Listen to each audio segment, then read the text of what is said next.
Dandanin mo ah. Bisa mo na.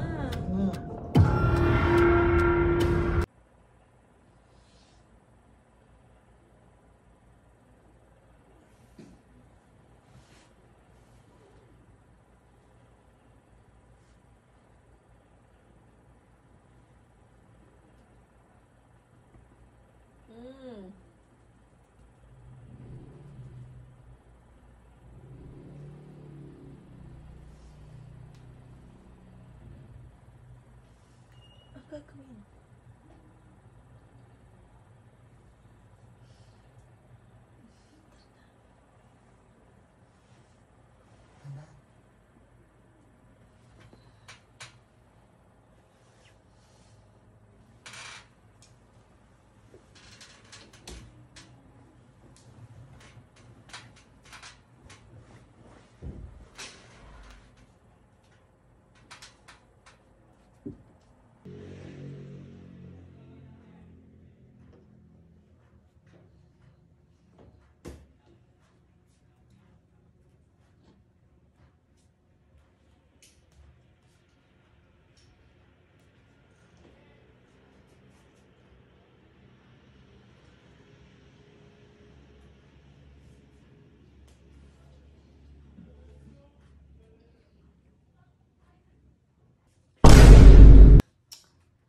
Dandanin mo ah.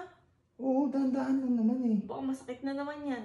Hindi yan, alay lang. Sige na. Ngayon lang naman natin to gagawin. Sabi mo gusto mo to. Oo, gusto ko nga. Tuwing umaga natin gagawin. Oo nga. Sige na. Basta ayusin mo. dandan mo lang. Ayusin mo yung tuhod mo. Oo, ayan na. Oo. Ano bang gusto mo? Bisa mo na. Ano? Ito na nga eh. Baka masakit na naman yan ah. Dahan-dahan nga lang to. O sige na. Ano? Oo, game na. Sige na. Oh, bilis. Wala lang naman. Ito yung mga dahan-dahan. 1, 2, 3. Lima lang. 1. Ito. Ano yan? Sakit sa kamay? 3, 4, 5. Bigat? Sabi mo, every morning gagawin natin ito pag tulog na yung bata. Oh. Sakit na nga. Sakit sa kamay. Okay. Sakit sa likod. 1, 2, 3, 4,